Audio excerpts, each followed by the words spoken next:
শুরু করছি Ray and Martin question ব্যাংকের পেজ নাম্বার 74-এ ক্লাস 6-এর সেকেন্ড সামেটিভ এভলিউশনে রাইটিং স্কিলের পার্টটি। তো রাইটিং স্কিলের যে প্রথমটি পার্ট আছে বলছে write an imaginary dialogue between two friends. দুটো বন্ধুর মধ্যে ডায়লগ তোমাদেরকে লিখতে বলা হয়েছে। এখানে দুটো দিয়ে দেওয়া হয়েছে দুটো ভাগ। প্রথমটি বলেছে মেকিং প্ল্যান ফর পিকনিক, পিকনিকের একটি প্ল্যান করে পরিকল্পনা করে সেটা বন্ধুদের মধ্যে ডায়লগ করতে বলছে। আরেকটি বলছে motivate one another to participate in a cultural programme in school. স্কুলে একটি কালচারাল প্রোগ্রাম আছে, সেই বিষয়ে নিজের বন্ধুকে মোটিভেট মানে তার মন যেন সেদিকে মোটিভেট করে দেওয়ার জন্য, তার অংশগ্রহণের জন্য তাকে আরও বেশি করে আগ্রহ করে তোলা, এই নিয়ে দুজন বন্ধুর মধ্যে তোমাদেরকে কনভারসেশন করতে বলে দেওয়া হয়েছে। তো প্রথমটি বলে দিচ্ছে তোমাদেরকে মেকিং প্ল্যান ফর পিকনিক আমরা কিভাবে লিখতে পারি। তো দুটো বন্ধু, এখানে নামও লিখতে পারো, এখানে আমরা দুজন বন্ধু দিচ্ছি মানে আমি আর আমার এক বন্ধু এই হিসাবেও দিলাম। এখানে আমি নাম দিইনি, এখানে একটা নাম দিয়েছি। তো তোমরা অন্য কোনো বন্ধুদের নামও দিতে পারো বা নিজেদের নামটা মেনশন না করে। প্রথমটি বলছে মি মানে আমি নিজে বলছি যেটা, hey what's your plan for this weekend, তোমার এই সপ্তাহে কি পরিকল্পনা আছে। তো আমার ফ্রেন্ড মিমি বলছে I am thinking about picnic, আমি পিকনিকের জন্য সম্পর্কে চিন্তা করছি। Me okay but I have to ask my parents, okay মানে ঠিক আছে, তাহলে আমাকে তো আমার বাবা মার কাছে জিজ্ঞাসা করতে হবে। তো আমার ফ্রেন্ড মিমি বলছে okay do you want to go for picnic, তুমি কি পিকনিকে যেতে চাও। I can request them to allow you for picnic, তাহলে আমি তাদেরকে মানে তোমার বাবা মাকে, আমার বাবা মাকে সে রিকোয়েস্ট করবে যে সে রিকোয়েস্ট করবে পিকনিকে যাওয়ার জন্য। Me okay then next Sunday will go for picnic, ঠিক আছে তাহলে আগামী রবিবার আমরা পিকনিকে যাব। তো মেয়ে বলছে yes I will wait for you bye, ঠিক আছে আমি তোমার জন্য অপেক্ষা করব বাই। তো মিমি মানে আমি বলছি বাই, হ্যাঁ আমিও বলছি বাই। তো এ হয়ে গেল আমাদের প্রথম কথোপকথনটি।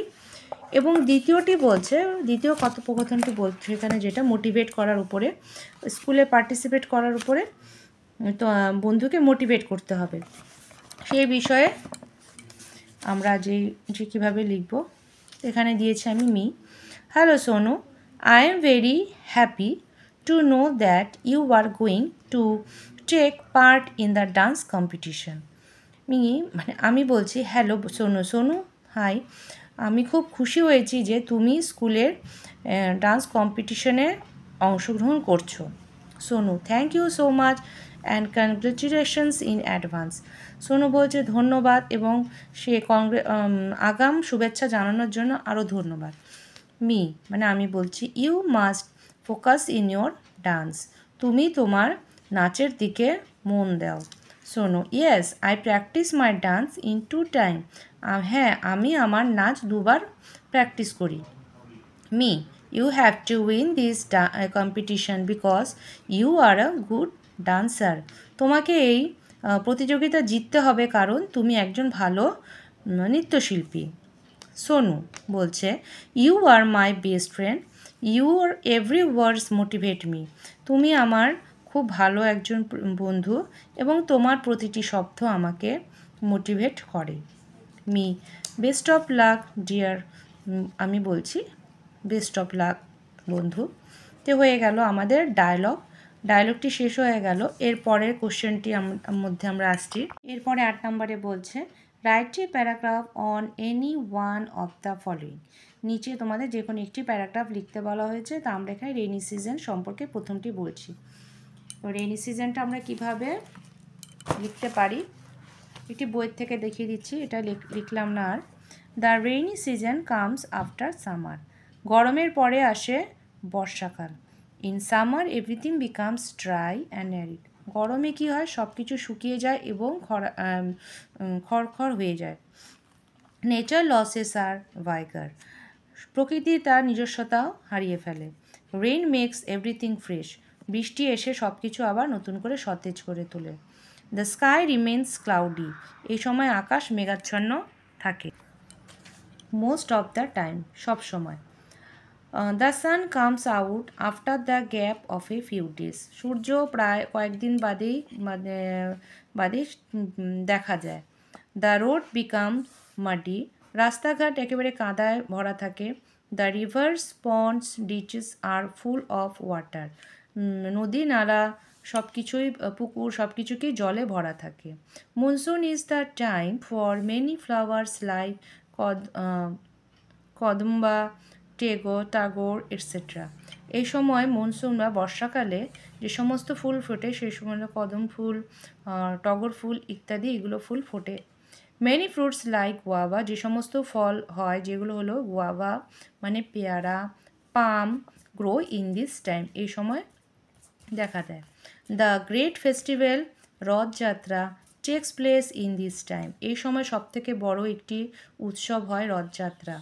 We have to use umbrella, আমাদেরকে এই সময় কি ছাতা ব্যবহার করতে হয়। অর রেইনকোট, অথবা raincoat. To save our self from rain, আমাদেরকে নিজেদেরকে বৃষ্টির থেকে বাঁচানোর জন্য এই রেইনকোট বা ছাতা ব্যবহার করতে হয়। Above all rainy season is a beautiful season, সব কিছুর মধ্যে বর্ষাকাল হচ্ছে সবথেকে সুন্দর একটি ঋতু। তো আমাদের শেষ হয়ে গেল রেইনি সিজন। এর পরের নাম্বারটিতে আমরা আবার আসছি কোশ্চেনে। দেখো এখানে নাম্বার 2টা আছে, যেটা করলাম না যেহেতু অনেকটা বড় হয়ে যাবে। আমরা 9 নম্বরে আসছি। Write a paragraph in about 60 words on 2 of your wishes that you want to fulfil, তোমার দুটো উইশ নিয়ে 60টি শব্দের মধ্যে একটি ছোট প্যারাগ্রাফ লিখতে বলা হয়েছে। তাহলে ইয়োর টু উইশেস হেডিং লিখলাম।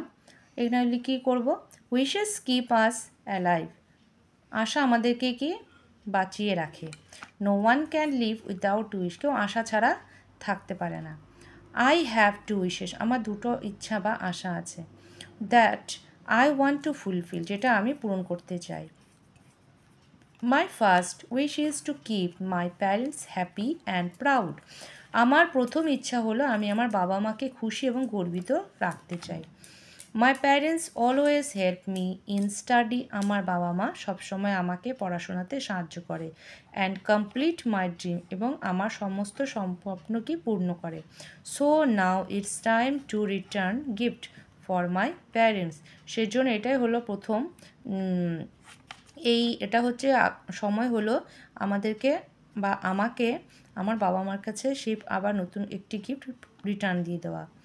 মাই second wish is to spend a whole day roaming inside a forest, এবং আমার দ্বিতীয় ইচ্ছাটি হলো আমি সারা দিন সময় ফরেস্টের ভেতরে ঘোরাঘুরি করে সময় কাটাতে চাই।